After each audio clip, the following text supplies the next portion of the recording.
Hello students, today we are studying first chapter of your democratic politics book, that is power sharing. Before starting chapter, we will discuss overview of this chapter, means what we have to read in this chapter. हमें इस chapter में क्या पढ़ना है पहले उसे समझ लेते हैं.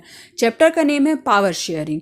तो इसमें हम ये पढ़ेंगे कि गवर्नमेंट की जो पावर होती है, जो गवर्नमेंट के पास जो पावर्स होती हैं वो कैसे डिस्ट्रीब्यूट होती हैं, क्योंकि गवर्नमेंट की अलग अलग ब्रांचेस हैं. एक तरह से सेंट्रल गवर्नमेंट अलग है, लोकल गवर्नमेंट अलग है, कम्युनिटी गवर्नमेंट अलग है. तो कैसे पावर शेयर होती है गवर्नमेंट में. विद द फर्स्ट पॉइंट यहाँ पे दिया हुआ है, ये ओवरव्यू के 4 पॉइंट्स दिए हुए हैं. First point is given that with this chapter we resume the tour of democracy that we started last year.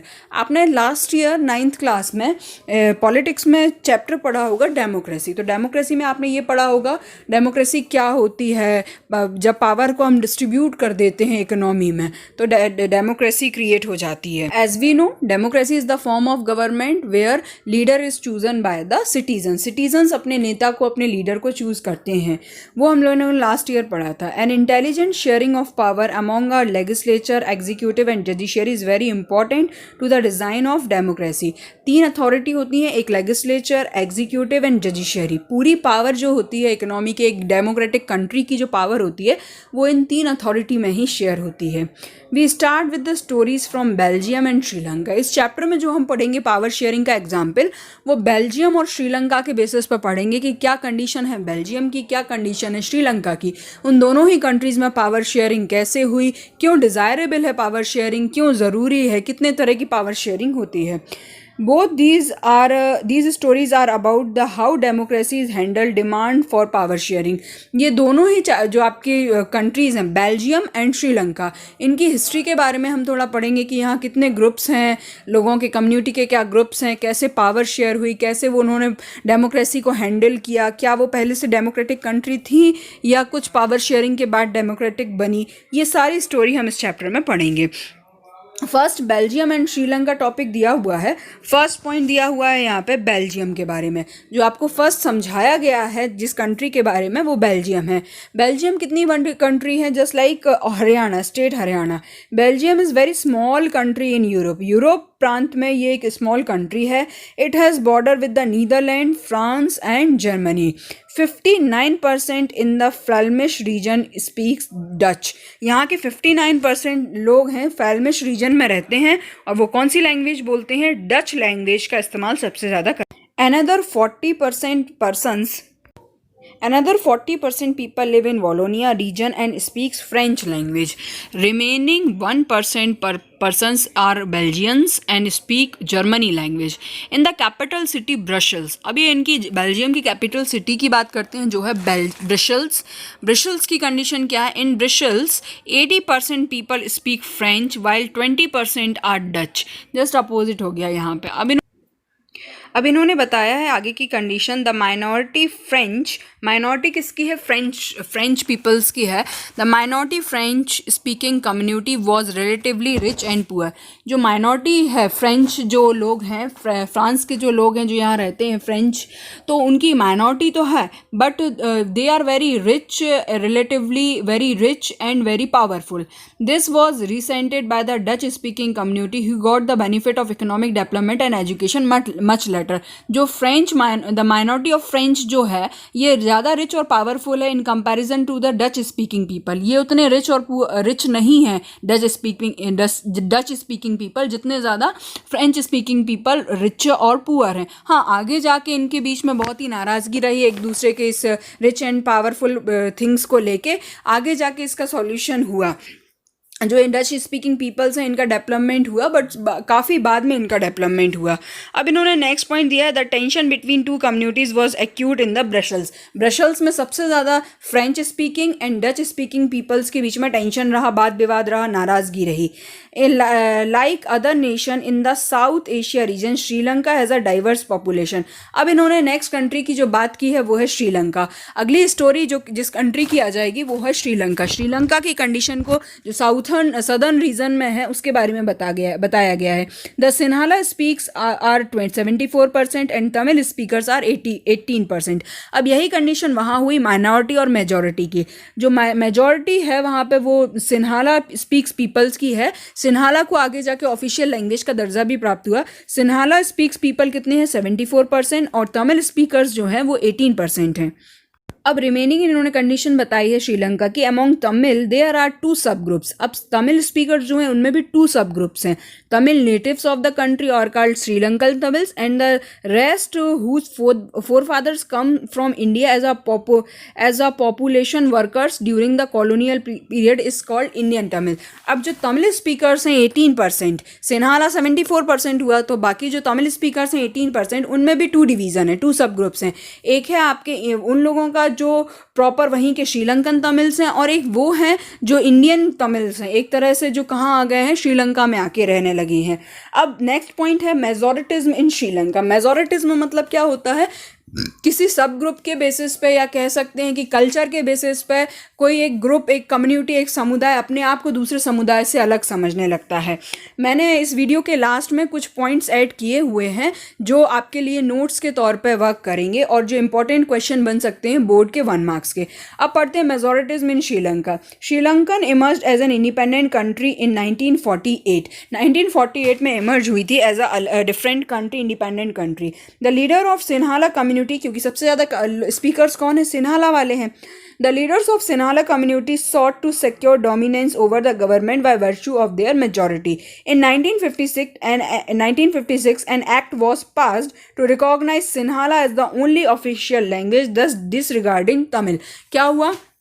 1956 में एक एक्ट पास किया गया, क्योंकि मेजॉरिटी जिसकी थी तो साम्राज्य भी उसका ही चलता है। दबाव जो बनाते हैं, प्रेशर ग्रुप्स जो हैं वो मेजॉरिटी के होते हैं। तो सिन्हाला जो स्पीकर्स थे, इन्होंने क्या किया? 1956 में एक एक्ट पास करवाया, उन्हीं का लीडर था, तो एक एक्ट पास करवाया और उस एक्ट से उन्होंने अपनी जो सिन्हाला लैंग्वेज है उसको ऑफिशियल लैंग्वेज ऑफ श्रीलंका का दर्जा दे दिया। मतलब इसको, तमिल को जो है वो उसको निगलेक्ट कर दिया हुआ है। A new constitution stipulated that state shall protect and foster Buddhism. और बुद्धिज्म को, बाकी धर्म को, रिलीजन को छोड़ के उन्होंने बुद्धिज्म को मेन रिलीजन के तौर पे एक्सेप्ट किया। All these coming measures coming one after the other gradually increase the feeling of alienation among the Sri Lankan Tamil. और ये कंटिन्यू कॉन्स्टिट्यूशन में जो मेजॉरिटी है वो अपना अपना प्रेशर क्रिएट करके सिर्फ अपने मनमानी करती जा रही थी। इस कारण पहले लैंग्वेज को ऑफिशियल लैंग्वेज, सिन्हाला लैंग्वेज को ऑफिशियल लैंग्वेज बनाया गया, फिर बुद्धिज्म को as a main religion treat किया गया। तो ये जो कंटिन्यूएशन में इन्होंने कॉन्स्टिट्यूशन में चेंज किया, तो उस वजह से वहाँ के जो तमिल लोग थे, तमिल्स थे, उनके मन में एक भेदभाव की भावना पैदा हो गई। As a result the relation between Sinhala and Tamil community strained over time.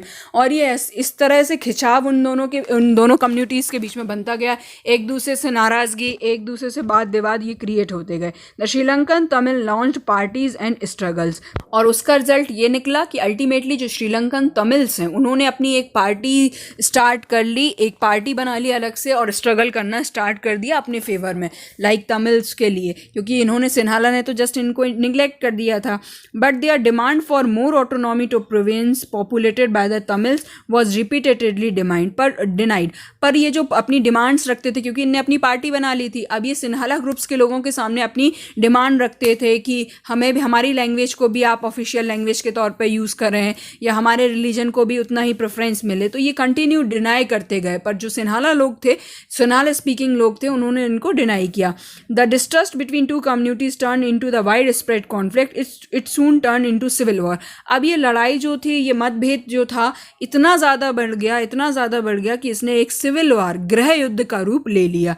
The civil war was caused a terrible setback to the social, cultural and economic life of the country. और यही कारण है कि जो श्रीलंका कंट्री है, इसमें जो ये सेटबैक आया उनकी सोशल लाइफ में, कल्चरल लाइफ में और इकोनॉमिक लाइफ में, तो ये इसी का कारण है कि आज श्रीलंका उतना डेवलप नहीं है जितना बाकी कंट्रीज़ डेवलप हैं। हालांकि ये जो सिविल वॉर था ये 2009 में एंड हुआ। जहाँ श्रीलंका में इतनी प्रॉब्लम्स क्रिएट हो रही थी टू कम्युनिटीज़ के बीच में, वहीं बेल्जियम ने जस्ट इसका अपोजिट डिसीजन लिया। अकोमोडेशन इन बेल्जियम मतलब ये हुआ कि समझदारी का, अकोमोडेशन मतलब होता है समझदारी। बेल्जियम में जस्ट अलग ही एक इवेंट निकल के आया। बेल्जियम में क्या हुआ, Belgium recognise the existence of regional differences and cultural diversities. वहाँ के लीडर्स ने और वहाँ के लोगों ने समझा कि लोगों की कल्चरल डाइवर्सिटीज़ हैं, रीजनल डिफरेंसेस, क्षेत्र के लोगों, क्षेत्र के आंकड़े के बेसिस पे, क्षेत्र के हिसाब से लोग अलग अलग हैं, कल्चरल उनकी डाइवर्सिटीज़ हैं, विविधता मतलब होता है डाइवर्सिटीज़ हैं। Between 1970 and 1993 they amended their constitution 4 times so as to work as an arrangement that would enable everyone to live together within the country। 1970 से लेकर 1993 तक इन्होंने 4 times अपने जो कॉन्स्टिट्यूशन है उसको चेंज किया, बार बार उसमें बदलाव किए, रूल्स एंड रेगुलेशन चेंज किए, सिर्फ एक वजह से, ताकि सारे समुदाय के लोग जो कल्चरल डाइवर्सिटीज़ के बेसिस पे अलग अलग हैं एक ही कंट्री में विदाउट एनी डिफरेंस, बिना किसी भेदभाव के रह सकें। Here are some of the elements of the Belgium model. अब हम लोग पढ़ते हैं कि इन्होंने जो अमेंडमेंट्स किए हैं वो कैसे किए हैं। फर्स्ट इन्होंने पॉइंट दिया है, constitution prescribe that the number of Dutch and French speaking minister shall be equal in the central government. इन्होंने अपने कॉन्स्टिट्यूशन में जो अमेंडमेंट किए उसमें फर्स्ट इंपॉर्टेंट अमेंडमेंट ये था कि जो इनका गवर्नमेंट क्रिएट होगी उसमें जितने भी लीडर्स होंगे तो Dutch speaking leaders and French speaking leaders shall be equal, वो इक्वल रहेंगे, मतलब दोनों पार्टीज़ को प्रेफरेंस दिया गया। नेक्स्ट सेकेंड दिया है, many powers of the central government have been given to the state government of the region of the government. कई ऐसी पावर्स थी जो सेंट्रल गवर्नमेंट ने स्टेट गवर्नमेंट्स को डिस्ट्रीब्यूट कर दी, डिसेंट्रलाइज्ड कर दी। ब्रसेल्स कैपिटल है बेल्जियम की। Brussels has separated government in which both the communities have equal representation. अब पूरी कंट्री के लिए एक गवर्नमेंट अलग बनी और ब्रसेल्स के लिए अलग बनी। ब्रसेल्स में भी इन्होंने क्या किया, ब्रसेल्स में भी एक सेपरेट गवर्नमेंट बनाई और वहाँ पे इक्वल रिप्रेजेंटेशन दिया दोनों कम्युनिटीज़ को। वो 2 कम्युनिटीज़ कौन कौन सी हैं, एक फ्रेंच स्पीकिंग और एक Dutch speaking. Apart from the central government and state government there is a third kind of government, this is the community government. Central और स्टेट गवर्नमेंट के अलावा भी एक थर्ड गवर्नमेंट क्रिएट हुई, वो कौन सी थी, कम्युनिटी गवर्नमेंट। कम्युनिटी गवर्नमेंट कैसी होती है, जो किसी एक पर्टिकुलर समुदाय की होती है। अब समुदाय क्या होते हैं, कम्युनिटी मतलब वो किसी ना किसी बेसिस पे सेम हो, like their physical structure, like their religion, so they make a community. In Belgium, the leaders have realized that the unity of the country is possible only by respecting the feelings and interests of the different communities and regions. अब इन्होंने ये बताया है कि Belgium में वहाँ के leaders को ये रियलाइज़ हो गया था कि अगर आप चाहते हो कि आपकी कंट्री का विभाजन ना हो, कंट्री की यूनिटी बनी रहे, तो आपको अलग अलग समुदाय के लोगों की, अलग अलग कम्युनिटी के लोगों की फीलिंग्स को, उनके इंटरेस्ट को समझना पड़ेगा, ताकि जो हमारी कंट्री है उसमें यूनिटी बनी रहे। अब 5th पॉइंट इन्होंने दिया है, श्रीलंका शोज़ अ contrasting example. Just opposite Sri Lanka में हुआ था, श्रीलंका में वार क्रिएट हो गया था और बेल्जियम में इन्होंने इतना अच्छा अरेंजमेंट कर लिया था। It shows us that if a majority community wants to force its dominance over other and refuses to share power, it can undermine the unity of the country. Sri Lanka country ने just opposite example दिया। दोनों ही country, Sri Lanka and Belgium जो है वो democratic country हैं, but दोनों ने अलग अलग डेमोक्रेटिक वे को अपनाया। बेल्जियम ने लोगों की फीलिंग्स को समझ के, वहाँ के लीडर्स ने लोगों के इंटरेस्ट को समझ के बेल्जियम का बंटवारा होने से रोक लिया। इक्वल दोनों ही कम्युनिटी को इक्वल लीडर्स बना दिया, इक्वल लीडर्स उनके अपॉइंट कर दिए। बट श्रीलंका में क्या हुआ, श्रीलंका में ऐसी कंडीशन आई कि गृह युद्ध, सिविल वार की कंडीशन आ गई।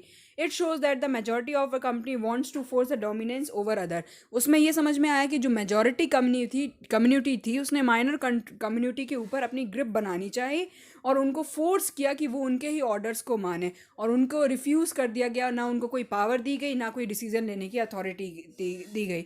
इससे क्या होगा, बस यही कंडीशन होती है कि आप अपनी कंट्री की यूनिटी को ख़त्म ही कर सकते हैं और कुछ नहीं कर सकते। श्रीलंका ने सिर्फ अपनी कंट्री की यूनिटी को ख़त्म किया और अल्टीमेटली सिविल वार की कंडीशन आई। अब नेक्स्ट टॉपिक है, why is power sharing desirable, क्यों ज़रूरत है पावर शेयरिंग की। तो यहाँ पे 2 रीजंस बताए गए हैं, one is prudential reason and second is moral reason. जो प्रूडेंशियल रीज़न है वो काय पे बेस होते हैं, प्रॉफिट एंड लॉस पे बेस होते हैं, कि अगर जब हम डिसीज़न लेते हैं कि इसमें ये रीज़न बताया गया है प्रूडेंशियल रीज़न में कि जो हम डिसीज़न लेंगे कि कौन लीडर बनेगा और कौन नहीं बनेगा, वो हम बहुत ही सावधानीपूर्वक लाभ हानि को देख के, प्रॉफिट एंड लॉस को देख के करते हैं। और सेकेंड है मोरल रीज़न। मोरल रीज़न मतलब होता है नैतिक रीज़न। नैतिक कारण में हम उसकी जो है मेन स्पिरिट की, आत्मा की बात करते हैं कि डेमोक्रेसी का मेन रूल क्या है, मेन उसकी एसेंस क्या है। अब इन्होंने बोला है why power sharing is desirable. So there are two different set of reason. Firstly, power sharing is good because it helps to reduce the possibility of conflict between two social groups. क्या होता है अगर हम power sharing करते हैं, ये good है। क्यों? क्योंकि इससे हमारी जो पॉसिबिलिटी होती है, किस चीज़ की पॉसिबिलिटी? कॉन्फ्लिक्ट्स की, लड़ाई झगड़े की पॉसिबिलिटी कम हो जाती है। क्योंकि डेमोक्रेटिक कंट्री बहुत बड़ी होती है, सोशल ग्रुप्स का ही होते हैं, तो उनके बीच अगर आप चाहते हो कि उनके बीच लड़ाई झगड़ा ना हो, कॉन्फ्लिक्ट ना हो, तो पावर को शेयर करना ही ज़्यादा बेटर ऑप्शन है। सेकेंड रीज़न इन्होंने बताया, जो डीपर रीज़न है, power sharing is good for democracy because power sharing is very spirit of democracy. Power sharing तो डेमोक्रेसी की स्पिरिट ही है। स्पिरिट मतलब एक तरह से आत्मा। A democratic rule involves sharing power with those affected by its exercise and those who have to live with it effectively. क्योंकि democracy का तो मतलब ही ये होता है कि जो लोग पावर में आए हैं या जो लोग गवर्नमेंट के तौर पे खड़ी हुई है, जो हमारी गवर्नमेंट बनी है, उसको पावर शेयर करना ही है, क्योंकि उन्हें इसी से इस पावर शेयरिंग से ही अफेक्ट होंगे। So let us call the first set of prudential reason and the second is the moral reason. Prudential reason बोलते हैं हम, फर्स्ट रीजन को बोलते हैं प्रूडेंशियल रीजन, क्योंकि ये किनको ध्यान में रख के लिया गया है? प्रॉफिट एंड लॉस को देख के ध्यान में रख के लिया गया है। और जो सेकेंड मोरल रीजन है वो इस बेसिस पे लिया गया है कि जो पावर शेयरिंग है, it is the total spirit of the democracy. Power sharing की तो मेन थीम ही है डेमोक्रेसी, है डेमोक्रेसी की मेन थीम है पावर शेयरिंग। पावर शेयरिंग मतलब डेमोक्रेसी की अगर आप बात कर रहे हो तो आप पावर शेयरिंग की ही बात कर रहे हो। While prudential reason stress on the power sharing will bring better outcomes, while moral reason emphasis the very act of power sharing is valuable. जो प्रूडेंशियल रीजन है वो पावर शेयरिंग के बेटर आउटकम्स पे फोकस करते हैं, और जो moral reason है वो ये बताते हैं कि पावर शेयरिंग कितनी वैल्यूएबल है एक डेमोक्रेटिक कंट्री में। Next topic is forms of power sharing. पहले ये आइडिया था या पहले ये मान्यता थी कि पावर जो है वो अनडिवाइडेड होनी चाहिए, अनडिवाइडेड पॉलिटिकल पावर का रूल चलता था। पर उसके बाद धीमे धीमे समझ में आया कि जितना ज़्यादा आप आप डिवीज़न करेंगे पावर्स का, उतना ज़्यादा बेनिफिट मिलेगा एक डेमोक्रेटिक कंट्री को। The idea of power sharing has emerged in the opposition to the notion of the undivided political power. ये एक मान्यता थी कि अनडिवाइडेड पॉलिटिकल पावर होना चाहिए, जस्ट इसके अपोजिशन में पावर शेयरिंग का पॉइंट निकल के आया, आइडिया निकल के आया। For long time it was believe that all the power of the government must inside in the one person और group of a person located at a one place. कि जो सारी पावर्स होती हैं गवर्नमेंट की, ये कई दिनों से ये बिलीव था, कई सालों से ये बिलीव चला आ रहा था कि पावर जो है वो एक ही पर्सन के अंडर में होनी चाहिए, एक ही पर्सन है वो सारे डिसीजन लेगा। गवर्नमेंट की जो पावर है, गवर्नमेंट जिसकी होगी वो ही सारे डिसीजंस लेगा। One basic principle of power sharing is that people are the source of all political power. फिर स्लोली जस्ट इसके अपोजिशन में जो नया सिद्धांत निकल के आया वो पावर शेयरिंग का निकल के आया। पावर शेयरिंग में क्या है, उसमें ये बताया गया है कि जितनी भी पॉलिटिकल पावर एक नेता के पास, एक लीडर के पास आती है, वो अल्टीमेटली आती कहाँ से हैं? आम जनता ही तो उसे देती है political power. In the good democratic government due respect is given to the diverse group and view that exist in the society. एक अच्छी डेमोक्रेटिक गवर्नमेंट आप किसे कहेंगे? एक अच्छी डेमोक्रेटिक गवर्नमेंट वही होती है जो, क्योंकि जो कंट्री में डाइवर्स ग्रुप कई होते हैं तो उन सभी ग्रुप की रिस्पेक्ट करे, उनके व्यूज़ को समझे, उनके व्यूज़ के अकॉर्डिंग डिसीजन ले। Everyone has a voice in shaping of the public politics. सीधी बात है कि हर किसी को, लोकतांत्रिक देश या डेमोक्रेटिक कंट्री में हर बंदे को अपनी आवाज़ उठाने का अधिकार होता है कि वो चाहे तो अपना डिसीजन बता सकता है, अपना व्यू, अपना आइडिया बता सकता है। तो डेमोक्रेटिक गवर्नमेंट जो होती है वो सभी की, सबके जो व्यूज़ हैं, आइडियाज़ को समझे, उसके बेसिस पे ही डिसीजन ले। Therefore it follows that in democracy political power should be distributed among many citizens as possible. एक डेमोक्रेसी में जो होता है ये सबसे बेस्ट रहेगा कि आप पॉलिटिकल पावर को जितना ज़्यादा डिस्ट्रीब्यूट करेंगे आम जनता में, उतनी ज़्यादा अच्छी गवर्नमेंट, उतनी ज़्यादा अच्छी इकोनॉमी निकल के आएगी। पावर शेयरिंग का सबसे अच्छा बेनिफिट ये भी होता है, ना कोई अपनी अथॉरिटी का, अपनी रिस्पॉन्सिबिलिटी का गलत यूज़ कर पाता है, क्योंकि आम जनता ही लीडर को चुनती है। तो ये बेनिफिट हमें इसका मिलेगा। Okay, so in the last topic we will discuss some of the arrangement of the government which we have or will come across, जो हम अपने आसपास अपनी कंट्री में देखते हैं। फर्स्ट इन्होंने दिया हुआ power is shared among different organs of the government. हमारी जो गवर्नमेंट है उसमें जो पावर है वो 3 ऑर्गन्स में शेयर होती है, legislature, executive and judiciary. Let us call this horizontal distribution of power because it allows different organs of the government placed at the same level to exercise at its power, different powers. अब हम जो ये legislature है, executive है और जडिशियरी है, इसको हम एक ही लेवल में रखते हैं, तो ये एक हॉरिजॉन्टल डिस्ट्रीब्यूशन निकल के आता है। इसकी पिक्चर मैंने यहाँ अपलोड की हुई है। सेकेंड पॉइंट इन्होंने लिया है, power can be shared among different government at different levels. Levels की बात की है, general government for the entire country and the government at the provincial और रीजनल लेवल। अब एक जो सेंट्रल गवर्नमेंट होती है वो एंटायर कंट्री के लिए होती है, और जो रीजनल गवर्नमेंट होती है वो पर्टिकुलर एरिया के लिए होती है। The division of higher and lower level of government is called the vertical division of the government. और ये जो डिफरेंस है हायर और लोकल लेवल गवर्नमेंट का, ये कहलाता है वर्टिकल डिवीजन। लास्ट पढ़ा था हम लोगों ने हॉरिजॉन्टल डिवीजन, जो सेम लेवल अथॉरिटी पे होता है, और जो वर्टिकल होता है ये अलग अलग लेवल की अथॉरिटी के बेसिस पे जो होता है। इसकी पिक्चर मैंने इस पिक्चर के लास्ट में ऐड की हुई है, इसकी picture vertical division of government. Okay, and third point is power may also be shared among different social groups such as religious and linguistic groups. Linguistic means होता है जो लैंग्वेज के बेसिस पर ग्रुप्स बन जाते हैं, जैसे हम लोगों ने पढ़ा था सिन्हाला ग्रुप श्रीलंका में। Community government is good example of this type of arrangement. Linguistic group जो बन जाते हैं या रिलीजियस ग्रुप जो बन जाते हैं पर्टिकुलर एक रिलीजन के बेसिस पर, वो इसमें आ जाएंगे कम्युनिटी गवर्नमेंट में। So power, fourth one is power sharing arrangement can also be seen in the way of political parties, pressure groups and movement control और influence those in power. Power sharing का एक arrangement हम वहाँ भी देख सकते हैं जहाँ पे जो हमारे पॉलिटिकल पार्टीज़ हैं, प्रेशर ग्रुप्स हैं, मूवमेंट कंट्रोल जो करते हैं, विच इन्फ्लुएंस पावर, ये सब भी उसी की कैटेगरी में आ जाएंगे। तो एक फाइनल एक पिक्चर जो ड्रॉ करेंगे हम लोग पावर शेयरिंग की, वो कुछ इस तरह से आएगी।